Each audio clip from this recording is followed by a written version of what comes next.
Hey guys, if you want to add, a sticky add to cart button on Shopify, what you want to do, guys, is basically you want to come to your Shopify app store, and first you want to download this app right here that says Sticky Add to Cart Booster Pro.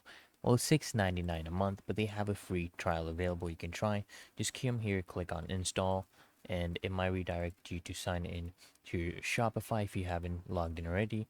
You can go ahead and log in, and then you want to confirm to add it, and then you want to basically go and into your customization of your themes. Go to your themes and go to customization, and you can add these sticky add to cart options in your theme. You can place it wherever you like in your home screen or your landing page. So I hope this video helps you out, guys, and if it did, guys, consider smashing that like button as well as subscribing to Smart Solutions, and I'll see you in the next one.